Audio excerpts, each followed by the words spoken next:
کار جغل اندازی و لنگرکاری سرک دوراهی روستاق تا مکتب شاه مستان به طول 50 کیلومتر 5 ماه پیش آغاز شده و همکنون با سرعت دوامدار ادامه دارد. در حال حاضر دهها تن در این پروژه مصروف کارند. تا اکنون بیش از 25 میلیون افغانی در این پروژه هزینه شده و مسئولیت تطبیق آن را شرکت معادن اطمینان ملی بر عهده دارد. که در این پروژه شرکت داخل کار بیش از 25 میلیون افغانی را به مصرف رسانیده و بیش از صدها نفر در ساحه مصروف کار و فعالیت بودند. اول خو نوموړی پروژه چې کوم ده جغل اندازي د ساک ولسوالۍ د شمسان د کرې څخه تر شهاب ولسوالۍ سمتي پورې چې فعلا زموږ اول سیکشن چې کوم ده د کرې شمسان څخه شروع تر شهاب ولسوالۍ پورې وصل شوی تقریبا به اندازه د 20 کیلومترو. در چوکات این پروژه تا اکنون 9 پلچک، 2 پایپ جویبار، 28 متر دیوار استنادی و 2 بخش سنگفرش تکمیل شده است.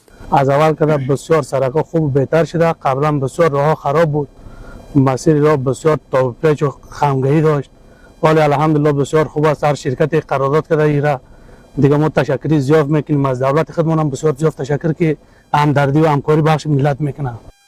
در رابطه سرک شکر الحمدلله خیلی خوب شده. یعنی تقریبا اول ما از اینجا تا روستاق که میرفتیم 2.5 ساعت راه بود، یعنی فعلا در منطقه 20 دقیقه میریم ما. این شکر خیلی خوب شده سرک. باشندگان محل با ابراز خوشی میگویند که ساخت این سرک باعث کاهش مشکلات ترانسپورتی، افزایش رفت و آمد و اتصال بهتر روستاها با مرکز ولسوالی شده است. خوشحالی ما بر شما میگیم که شرکت اطمینان ملی که در حال ساخت ساز سرک از دارای شاه حسن تا منطقه شاه مستان ولسوالی چهاب است. اینا فعلا در جریان کار در ساحه عملا کار کرده ایستند.